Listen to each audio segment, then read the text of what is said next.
Programa que es traído a usted en este mismo horario, todos los lunes, miércoles y viernes, por el pastor Natividad Ramos. Puede escribirnos a radioadoración@hotmail.com o envíenos un texto al 704-634-6706. Escuche Tendencias de nuestro tiempo.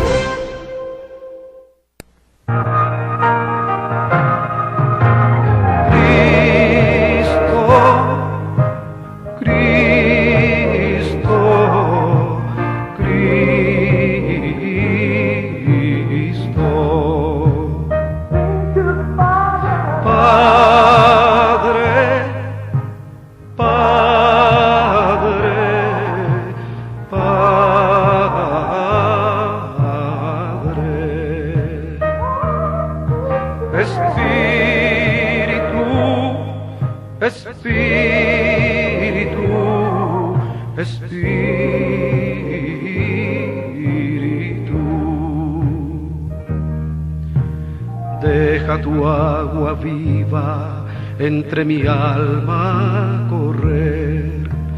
Deja tu Espíritu Santo que tome control de cada situación que cause confusión. Todas mis aflicciones yo entrego a ti.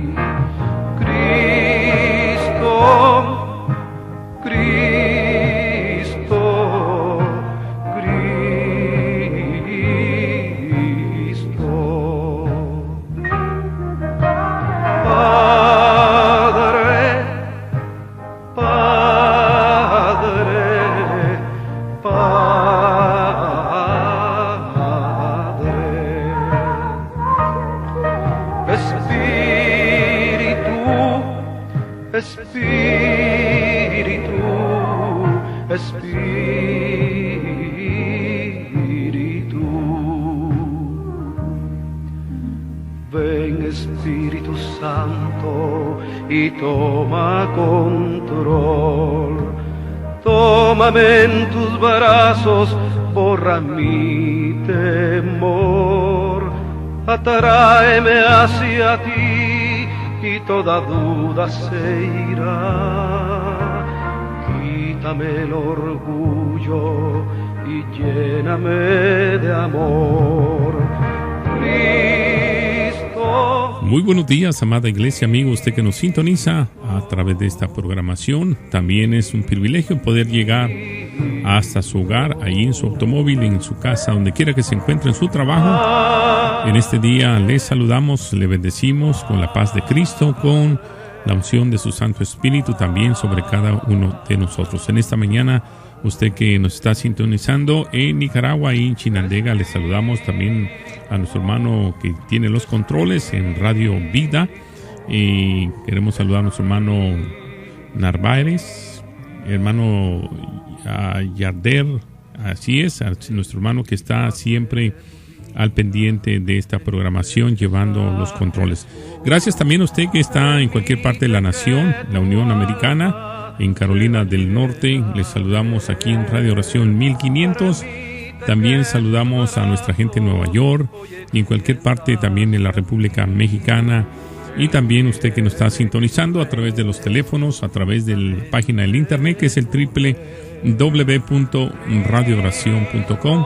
Les saludamos y gracias una vez más por ser parte de esta familia, que es un evento maravilloso, esta generación.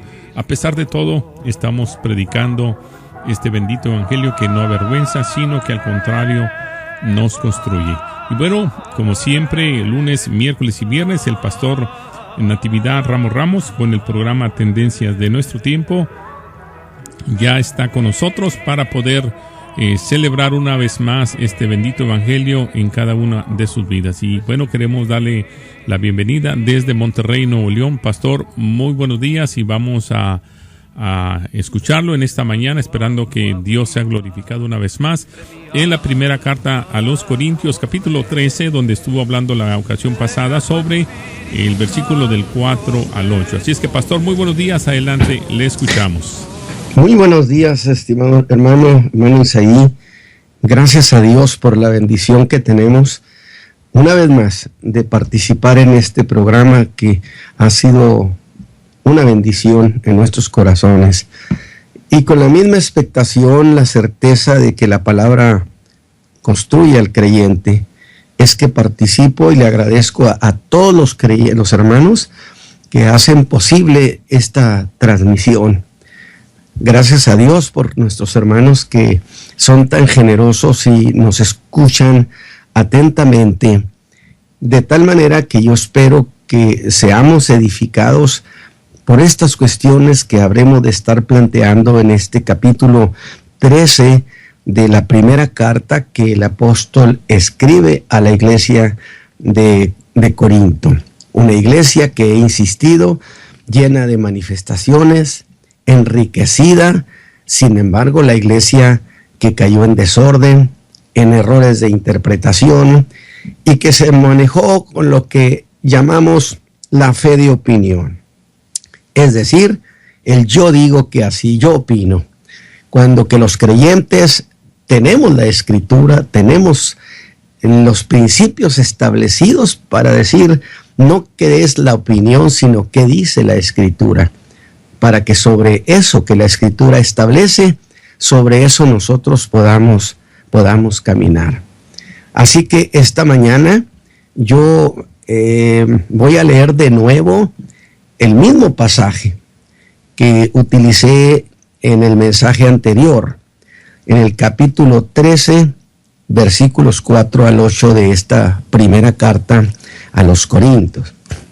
Dice el apóstol: la caridad es sufrida, o sea, el amor es sufrido, la caridad es benigna, no tiene envidia, la caridad no hace sin razón, no se ensancha, no es injuriosa, no busca lo suyo, no se irrita, no piensa el mal, no se huelga de la injusticia, mas se huelga de la verdad.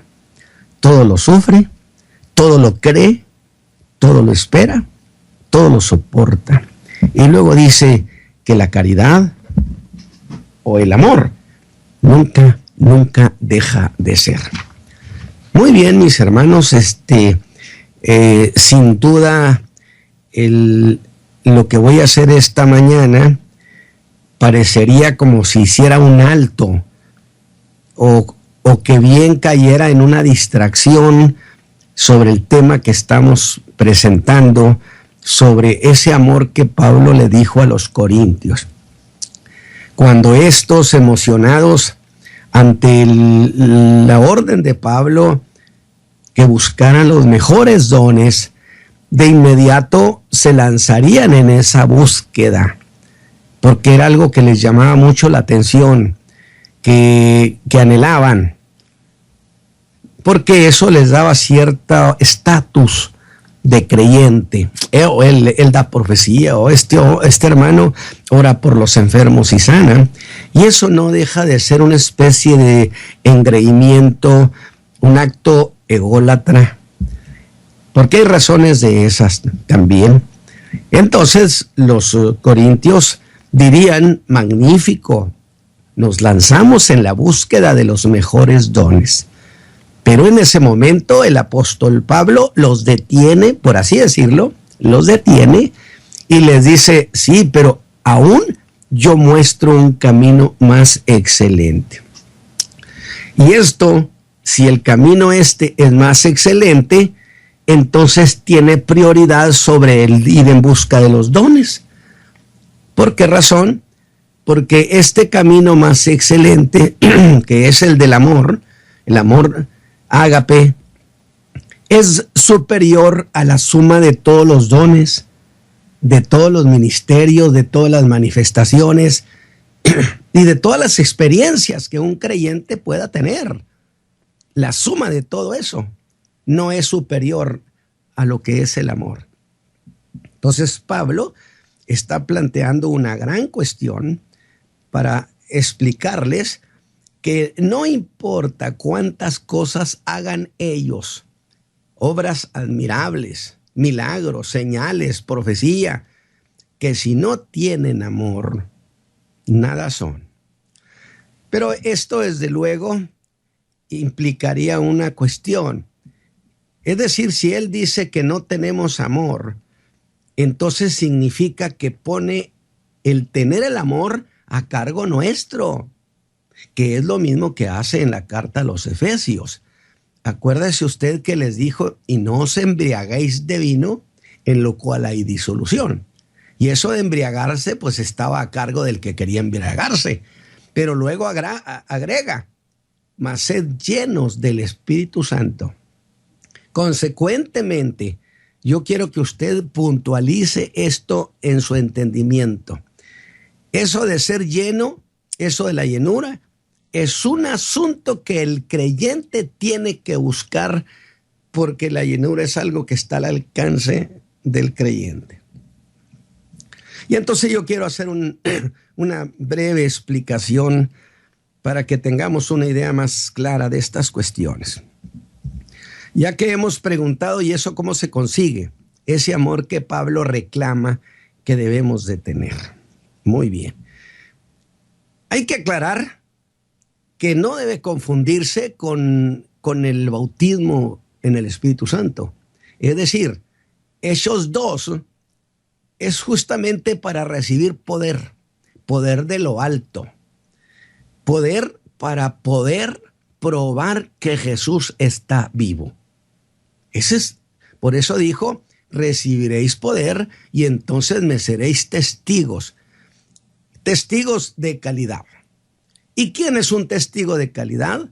El que produce las evidencias para probar que el Señor Jesús está vivo. Esa es una cosa.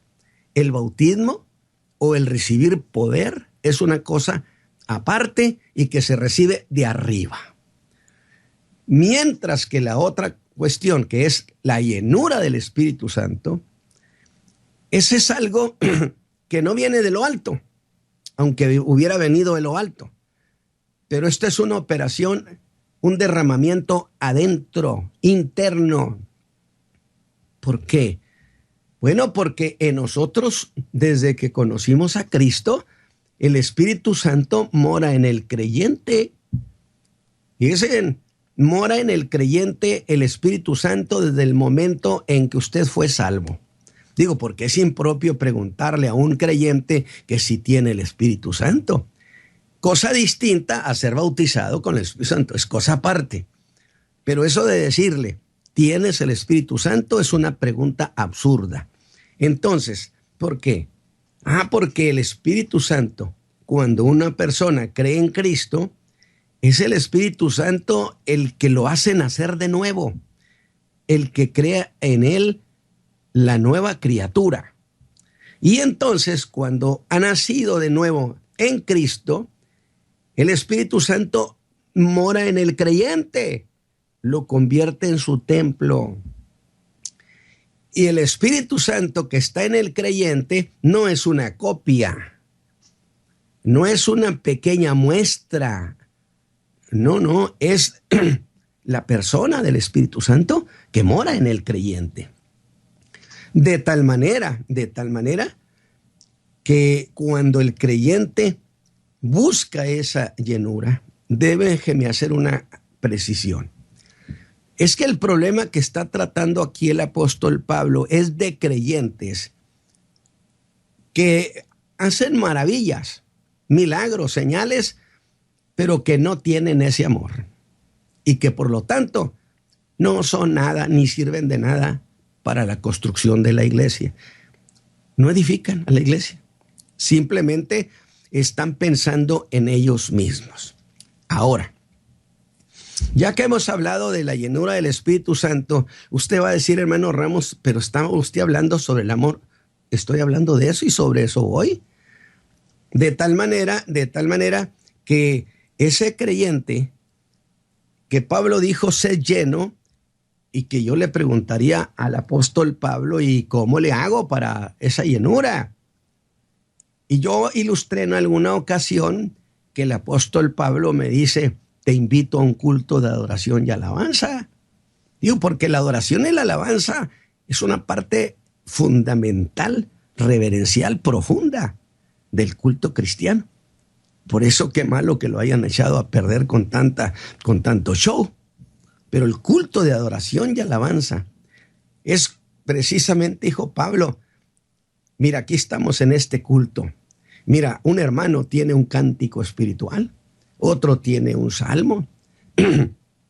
Pero todo lo que están haciendo en ese acto de adoración, los hermanos desde su ser más profundo, su ser interno, están volcados pensando en adorar al Hijo de Dios, adorar a Dios.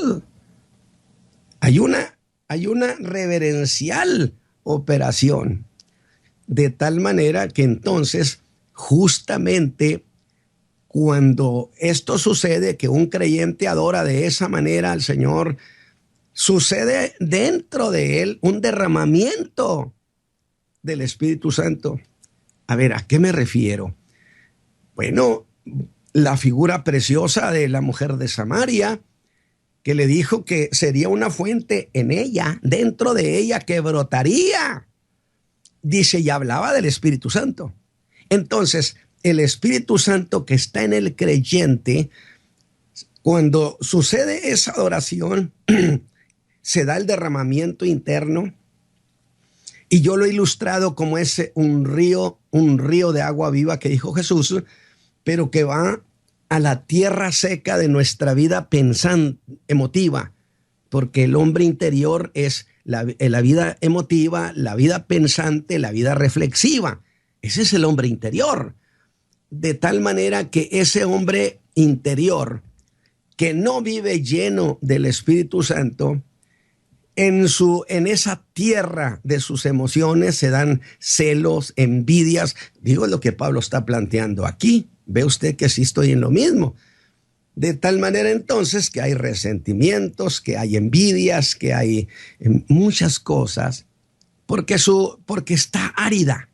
Pero ahora que se derrama ese río del Espíritu Santo sobre esa tierra seca de la vida emotiva del creyente, entonces todas esas emociones impropias de un creyente se mueren. Y entonces brota el fruto del Espíritu Santo en esas emociones, y allí está justamente ese amor que es fruto del Espíritu Santo. ¿Le encontró relación? Entonces estamos diciendo que depende entonces, y esto es clave, tener ese amor del que Pablo habla. Usted me va a decir, no, bueno, hermano, pero entonces eso pues exige que el creyente viva lleno del Espíritu Santo. Pues es que la Biblia no plantea que un creyente no viva lleno del Espíritu Santo. Es decir, por regla general no sucede, no busca el creyente eso, pero ese es el ideal divino. Así que, discúlpeme este paréntesis para que nos permita algunas aclaraciones muy necesarias.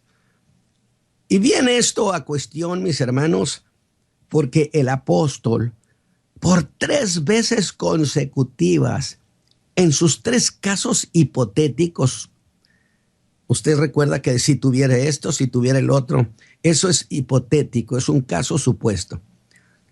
Y si no tienen amor, dijo que no significaban nada. No importaba las cosas extraordinarias que esos creyentes hicieran, que por no tener ese amor ágape, no tendría significado ninguno. Así hablara lenguas angelicales. Aunque conociera todos los misterios, moviera montañas. Entonces, aquí está hablando de un grandote, de esos gentes, pues yo creo que hasta ministros, evangelistas, predicadores, enseñadores, que son capaces de mover montañas, de entender misterios. Y usted dice, no, ni hablar, este es un gran hombre. Pablo dijo, pues si no tiene amor no sirve para nada. Aunque profetice y aunque dé su hacienda para que comieran pobres. No, y aún más, aunque entregue su cuerpo, dijo Pablo, para ser quemado. Si no tiene amor, no significaba nada, no era nada y que no servían de nada. Usted recuerda los 3 famosos nadas del apóstol Pablo. Y de tal manera que los ha descalificado de manera muy radical, porque no tenían amor. El apóstol descalifica a cualquiera si no tiene amor. Por cierto, insisto, pero tener ese amor está relacionado de manera directa con, vaya la redundancia, con la relación que el creyente tenga con el Espíritu Santo. Un creyente que tiene cercanía con el Espíritu de Dios es un creyente que muestra ese amor. Pero vea el detalle de otra manera. 3 veces dice, no tiene amor, no tiene amor y no tiene amor. Sin embargo, aquí hay algo particular. Y es que por la manera como lo ha dicho, pues nos deja la idea que es algo que debemos tenerlo. Porque Pablo está diciendo eso, no tienes amor. Y yo le digo, pues ¿dónde lo consigo? Pero si debo tenerlo, es porque entonces puede tenerse. Y dije, esto no es una operación que venga de lo alto, como el bautismo en el Espíritu Santo, de Hechos 2. No. Esta es una operación interna. Y si es así, entonces tenerlo era cosa que queda a cargo de los creyentes. Pero, ¿cómo había de aceptarse como válida la recriminación que les hace el apóstol si no estuviera en las manos del creyente poder tener ese amor? Si ese amor me lo tuviera que traer un ángel del cielo, pues dependería que el ángel viniera. Pero si Pablo nos está diciendo que debemos tenerlo, lo deja a cargo nuestro. Pero cerremos el círculo. Que sí es mi responsabilidad tener ese amor, pero no lo tengo. Y entonces yo dije, ¿y cómo lo puedo tener? Para responder a eso, en este mensaje, he hecho un gran rodeo que va a detener el avance del tema del amor de Dios que estamos tratando y que yo dije pareciera que el hermano Ramos está evadiendo. Pero empecemos con ese gran rodeo para que aclare las cosas. Y voy a empezar haciendo énfasis en las cosas que nos ha dicho el apóstol en los versos 4 al 8. Y lo haré citando la media frase que dice, el amor es. Aunque sé que no es todo lo que dice, pero para el caso, a mí me interesa solo esa media frase, el amor es. O bien, equivale a decir, el amor no es. Es decir, el apóstol habla de lo que el amor es. Quedando claro, dije, lo que no es. Sin embargo, eso de que el amor es, me interesa solo la palabra es, que se deriva del verbo ser. Lo que me da acceso a decir que el apóstol está hablando de la esencia de ese amor. Lo que es así y no puede ser de otra manera. Y si un creyente tiene ese amor, será benigno, sin envidia, sin jactancia, no se envanece, no es injurioso, no busca lo suyo, no se irrita, no es un creyente iracundo, no piensa el mal, se alegra de la injusticia, no se alegra de la injusticia, sino de la verdad, todo lo sufre, todo lo cree, todo lo espera, todo lo soporta. Y lo diré a mi manera. Y como es ese creyente que tiene ese amor, nunca dejará de ser así, porque el amor nunca deja de ser. aquí hay una cuestión. Y es que el apóstol en sentido estricto no meramente describe lo que es el amor. No, está describiendo cómo es un hijo de Dios cuando tiene ese amor. Si no es así ese creyente, entonces demos por hecho que no tiene amor. Y si no tiene amor es porque no tiene una buena relación con el Espíritu Santo, con el Espíritu de Dios, que es el que produce este fruto dentro del hombre. ¿O no dice Gálatas que el fruto del Espíritu es amor, entre otros? Aunque lo pregone. Y si el amor no deja de ser, el cómo es ese creyente es un creyente que nunca cambia. No será un creyente de muchas caras. Siempre es igual. Porque en Dios no existen los contrarios. Él no cambia. Su carácter es infinito, de lo que no se termina.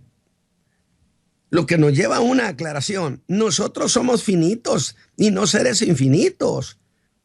Y de allí que de Dios se alabe su sabiduría, su bondad, su misericordia, su compasión. Todas estas cosas con carácter infinito, que significa su bondad no tiene fin, su amor no tiene fin, no se desgasta. Entonces ese amor infinito, porque así es la naturaleza de Dios y no puede ser de otro modo, el creyente que tiene amor no puede ser de otro modo.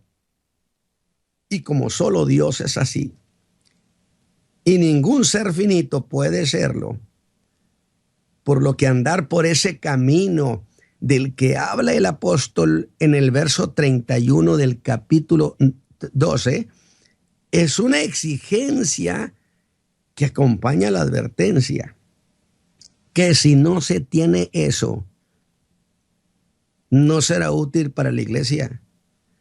De tal manera que si no tiene amor y no sirve de nada, ¿de qué se jacta ese creyente? ¿De haber movido las montañas? Eso no impresiona al apóstol Pablo. Entonces, reduce todo a que debe tenerlo. Pero dijimos, ¿cómo tenerlo si Dios es el único que lo tiene, ese amor? Porque no se trata de un amor distinto al amor de Dios. La única fuente del amor es Dios y necesariamente tiene que ser de Él. Solo tenemos una opción, pues que Dios se comparta con nosotros, que nos comparta ese amor. Piense lo que he dicho, porque esto tiene una lógica. Para que eso suceda, es necesario que Dios comparta con nosotros su naturaleza en ese sentido. Pero, ¿comparte Dios su naturaleza? Si no, ¿cómo entonces tener esa clase de amor? Pero si Dios nos comparte su naturaleza en ese sentido moral, ¿por qué habría de ser una sorpresa que un creyente en quien hay ese amor sea paciente, como dicen algunos, hasta el cansancio? Alabado sea Dios. Que sea de largo ánimo, que no se irrite, que no sea iracundo.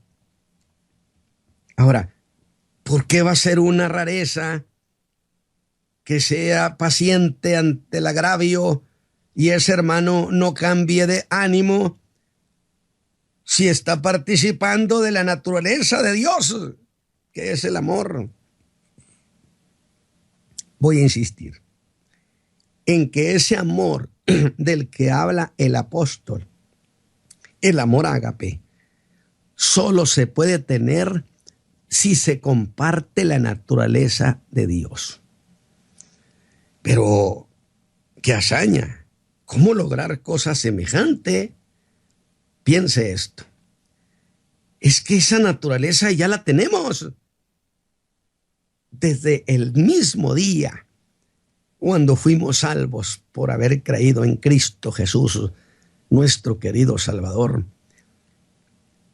Y cuando creemos en Cristo Jesús, fíjese bien, estamos creyendo en el testimonio que el Espíritu Santo dio en el río Jordán cuando lo ungió, declarándolo el Cristo, el ungido, el autorizado, el único autorizado para hacer la redención del hombre. Y entonces cuando usted cree esto de Cristo, entonces usted acepta la tesis del Espíritu Santo, que Cristo es el ungido y es el Salvador. Y cuando eso sucede, entonces se da la operación del Espíritu Santo en ese hombre para convertirlo en una nueva criatura. Y es un nacido de nuevo. Para nadie de los creyentes es un secreto que en la obra de ese nacer de nuevo fue obra hecha por el Espíritu Santo, y que el Espíritu Santo, al hacernos nacer de nuevo, nos hace compartir la naturaleza de Cristo. Por eso se dice que estamos en Cristo, Cristo en nosotros, y que somos parte de su cuerpo. Oiga, significa entonces que todas esas posibilidades están a nuestro alcance. Y entonces, ¿por qué no tenían ese amor que dijo Pablo? ¿O por qué no lo tenemos? Y yo digo, pero sin dejar de vernos a nosotros. Así que bienvenidos a donde está el conflicto del por qué yo no. Y no puedo evadir otra precisión de que todo es otorgado al creyente solo por el Espíritu Santo. Fíjese bien, solo por el Espíritu Santo. Pues ¿acaso no dijo el Señor que el Espíritu Santo tomaría de lo suyo y nos lo daría? ¿Nos lo haría saber? ¿Por qué? Porque el Espíritu Santo es el único representante de los intereses de Cristo eternamente. Entonces, el conflicto de ese amor, ¿sí? El conflicto que ese amor se muestre en la vida de un creyente, está en relación directa a la relación que tenga con el Espíritu Santo. Si es un creyente que no tiene una cercanía con el Espíritu de Dios, será un creyente lleno de irritación, de envidia, de celo. Podrá hacer milagros porque los dones son los dones. Son soberanos. Pero eso no implica que ese creyente es un creyente santo. No implica que es un creyente que tenga amor. Por eso estoy diciendo, Pablo nos ha descubierto que el tener ese amor está a cargo nuestro, pero que depende de que tengamos una buena relación con el Espíritu de Dios. Y eso me lleva a que ese amor se consigue solamente si se vive en la llenura del Espíritu Santo. Luego, ese amor no es cosa inalcanzable. No será un intento fallido tras intento tener ese amor. Y aquí, en donde hay que tener muy en alto algo que no debe olvidarse jamás, que el Espíritu Santo, desde la misma eternidad, es el único que representa los intereses de Cristo y es el vicario de Cristo en la tierra. Y voy a decirlo de esta manera, aunque sea repetitivo, y que he enseñado siempre, que desde la misma eternidad, pues no olvide que la Biblia establece que todo fue creado por Él y para Él, y por lo tanto, los intereses de Cristo son de antigua eternidad, si se vale decir.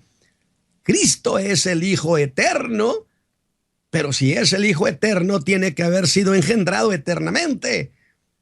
Y entonces el Espíritu Santo, que es el que engendra a Cristo, por supuesto que representa los intereses de Cristo eterno. Él fue la causa eficiente que existiera la creación. Fue el motivo moral. Dios lo hizo a este mundo para su Hijo, a quien eternamente ha amado. La creación fue algo así como un regalo de amor. Todo fue creado teniéndolo a Él como causa, aunque a su vez Él fue quien creó todas las cosas. ¿O no dice Juan 1:2 que todas las cosas por Él fueron hechas y sin Él nada de lo que es hecho fue hecho? Pero veamos esto más de cerca. Y le digo que ya desde ahora el Espíritu Eterno se lo vio ocupado en los intereses de Cristo. Tanto así que cuando los cielos fueron creados para el Hijo, el Espíritu Santo tuvo una destacada y sublime participación. Sí, cuando era la creación, Job 26:13 descubre que el Espíritu de Dios fue el encargado de embellecer los cielos, de adornarlos. Como cuando la obra gruesa está hecha, el Espíritu Santo hizo el acabado, que en hebreo significa que Él le puso brillo al universo. Vea las constelaciones, y lo hizo por causa del Hijo, porque esta creación es para el Hijo. Embelleció los cielos y además hizo una bellísima constelación o constelaciones para verlas desde la tierra. Y también fue para el Hijo. Y cuando este mundo, según el Génesis 1, estaba en caos y cesó la vida en la tierra, ese mismo Espíritu Santo que representa eternamente los intereses de Cristo. Y dice bien, vea cómo el Espíritu Santo siempre ha estado involucrado, porque este mundo, porque esta creación material es una cuestión que le incumbe al Hijo. Por eso lo nombraron también heredero de todo el universo, de toda la creación. De tal manera entonces que el Espíritu Santo, cuando este mundo, porque Dios en el principio crió Dios los cielos y la tierra. ¿Cuándo fue? ¿Quién sabe? Pueden pasar millones de años. Pero luego dice el verso 1 del Génesis, y la tierra estaba desordenada y vacía. Y Dios no es un Dios de desorden. Y Dios no hace cosas que son un caos. Definitivamente todo lo que Dios hace, diría el Génesis, es bueno en gran manera. Por lo tanto, esto nos llevaría a nosotros a pensar que algo pasó y que alguien causó la destrucción de la vida que había aquí en la tierra, porque este mundo precioso tiene vida. Alguien dijo, este mundo es el mejor de los mundos posibles. No sé, estoy seguro, parece que fue Leibniz. Este mundo es el mejor de los mundos posibles para que exista la vida, porque se hizo para el Hijo, que es vida. Y este mundo es un mundo precioso, lleno de vida. Pero cuando eso sucedió, la vida se destruyó en la tierra, se hizo un caos. Y Dios no es un creador del caos. No me puede usted decir eso. Aunque se vaya a la teogonía de los griegos, de Hesíodo, Dios no es Dios de caos. Ese Dios caos pertenece a las tinieblas. Sin embargo, cuando eso sucedió, viene la recreación. Génesis 1.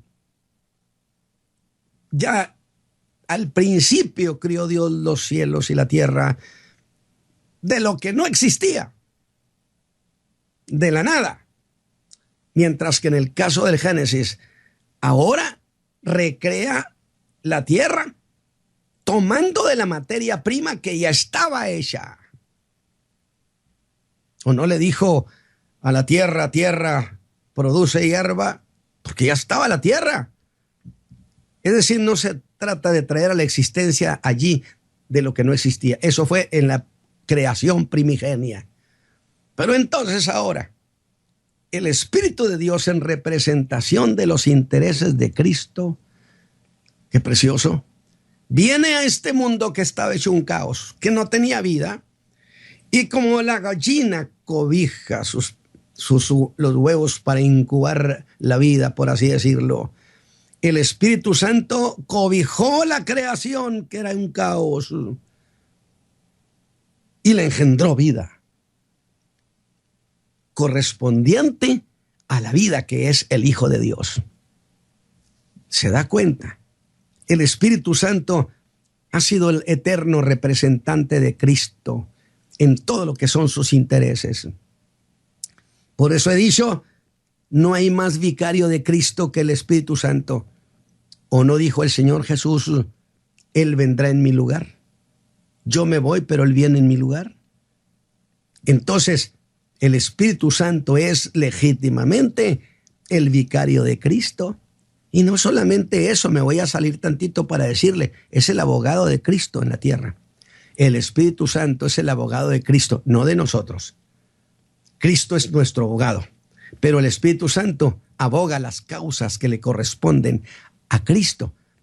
¿O no dijo el Señor Jesús cuando Él venga, acusará al mundo de pecado, de justicia y de juicio? ¿No levantará una querella contra Satán, contra aquellos que en el mundo lo injuriaron a Jesús? Y yo le pregunto, entonces aquí estamos entrando a un terreno legal. ¿Y dónde se presentan las querellas y las quejas y las demandas? ¿No es en un tribunal?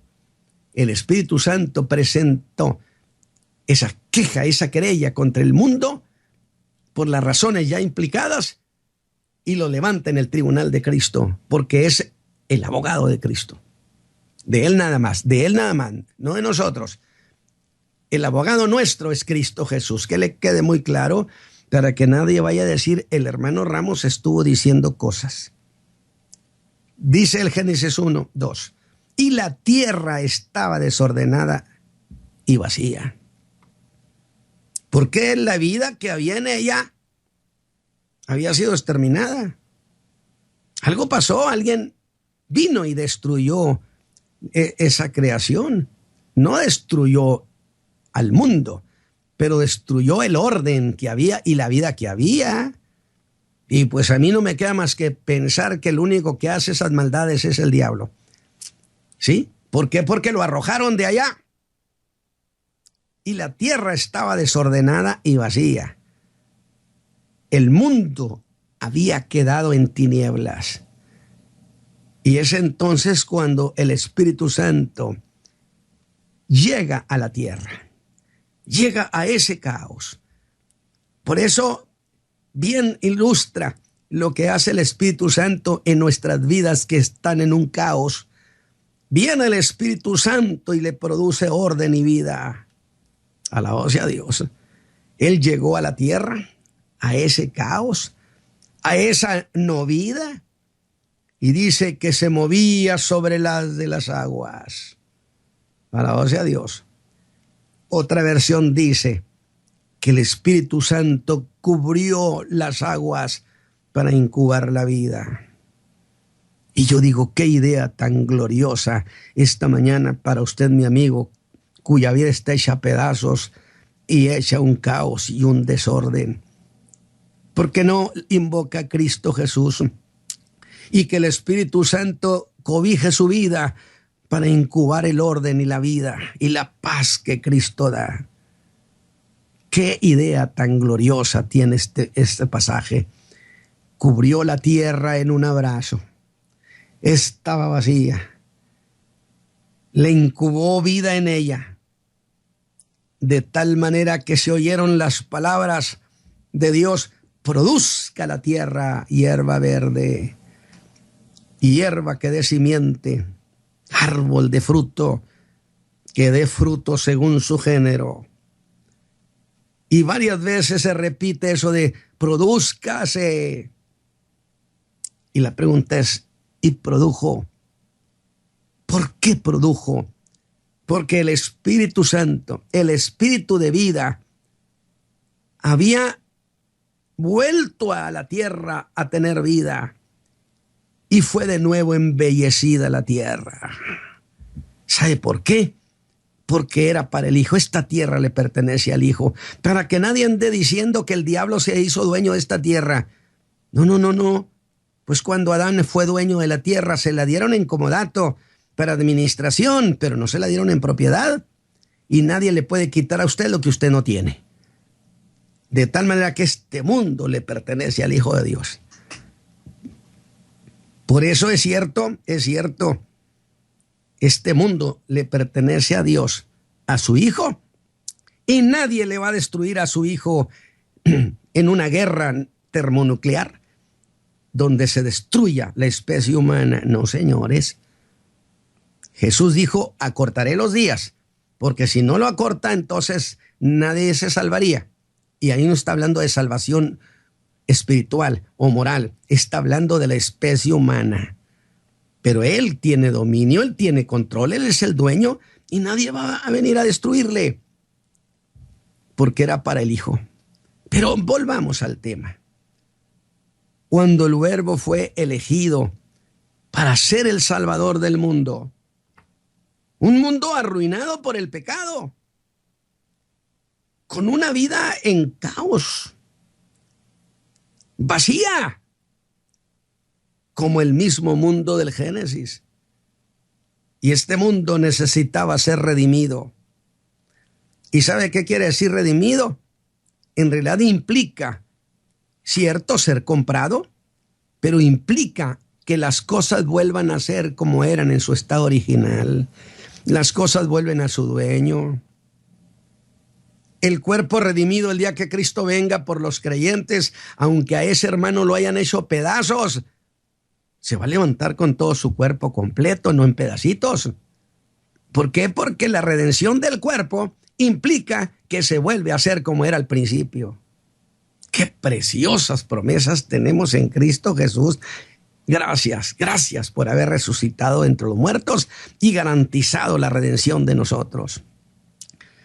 Así que solo quedaba una opción: que un ser infinito se hiciera finito sin dejar de ser infinito. Que un ser de la deidad se hiciera uno de nosotros. Y al hacerse finito como nosotros, pareciéndose, representándonos a nosotros legítimamente, sin dejar de ser infinito, pudo pagar nuestra deuda que era infinita. Y otra vez interviene el Espíritu Santo, porque la tierra es del Hijo, y redimir es cosa solo del Hijo. Nosotros somos sus intereses, y el Verbo se hizo carne, se hizo uno de nosotros. Y el Espíritu Santo, mire lo que hace. Toma de la esencia divina, del ser de Dios, y lo pone en el vientre de María. Y esa esencia divina es concebida y de María toma su humanidad. Y nace ese bebé. Por ser esencia de Dios, ese bebé era Dios hecho hombre, finito y a la vez infinito. Pero lo que quiero que veas es esto: ese Jesús tenía la naturaleza divina, pero había en él humanidad.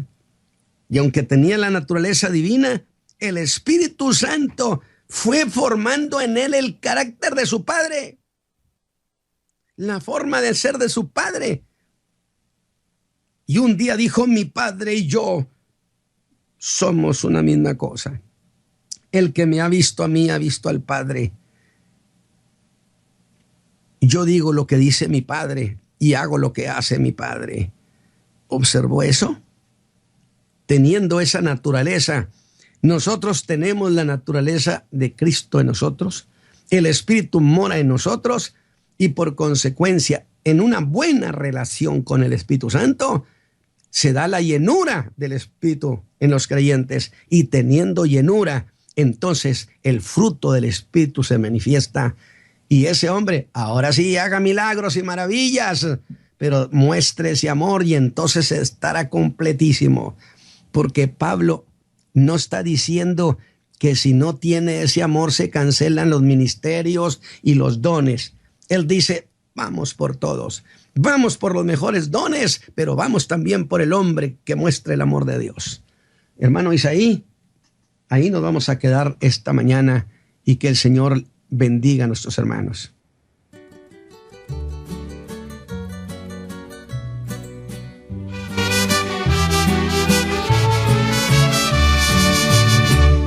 te alabo por toda tu misericordia, te adoro y te canto, exalto tu nombre, te quiero dar gloria por tanta grandeza, tu amor es eterno, es inagotable, mi Dios, tú eres bueno. Yo estuve en angustia, rodeada de fieras, y las manos tuyas fueron mi defensa, mi auxilio y mi ayuda. Y cuando la ciencia cerró toda puerta, yo vi tu respuesta y vi tu favor. Alabo tu nombre, Señor de señores, te alabo y te adoro, mi Dios poderoso, te exalto y te rindo a ti los honores, mi Dios eterno y maravilloso. Te doy toda gloria, te doy toda honra, por lo que tú has hecho, por todas tus obras, a ti divino y santo, mi Dios soberano. Te adoro y te canto. Gloria al Señor. Bueno, damos gracias al pastor Natividad Ramos en esta mañana por esa enseñanza tan maravillosa que ha sido expresada acerca del Espíritu Santo, también acerca del amor. Qué importante. Y bueno, le damos gracias a usted también que lo ha hecho parte posible a que usted pueda seguirnos sintonizando todos los lunes, miércoles y viernes a esta misma hora, y dando gratitud a Dios por la enseñanza del día de hoy, esperando que haya caído en tierra fértil y que podamos seguir adelante. Bendiciones. Le estaremos dejando nuestra información para que usted se comunique con nosotros en este programa. Queremos también anunciarle que Tendencias de Nuestro Tiempo está en YouTube. Si usted puede y desea ingresar, también lo puede buscar en YouTube y pone Tendencias en plural, Tendencias de Nuestro Tiempo ya en singular. Nuestro tiempo es singular. Así es que bueno, será hasta la próxima. Gracias una vez más por haber estado con nosotros el día de hoy. No se olvide que le dejaremos nuestra información para que usted se pueda comunicar con nosotros. Estuve sedienta, enviaste tu lluvia en medio de duda, hallé tu verdad y la claridad, ¿y en dónde estaría? ¿Y yo quién sería sin tu inmensa gracia y sin tu amor? Alabo tu nombre, Señor de señores, te alabo y te adoro, mi Dios poderoso, te exalto y te rindo a ti los honores, mi Dios eterno y maravilloso. Te doy toda gloria, te doy toda honra, por lo que tú has hecho, por todas tus obras, a ti digno y santo, mi Dios soberano. Te adoro y te canto, a ti doy la gloria.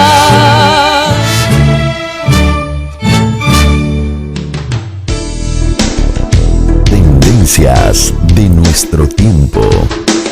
Programa que es traído a usted en este mismo horario todos los lunes, miércoles y viernes por el pastor Natividad Ramos. Puede escribirnos a radioadoración@hotmail.com o envíenos un texto al 704-634-6706. Escuche Tendencias de nuestro tiempo.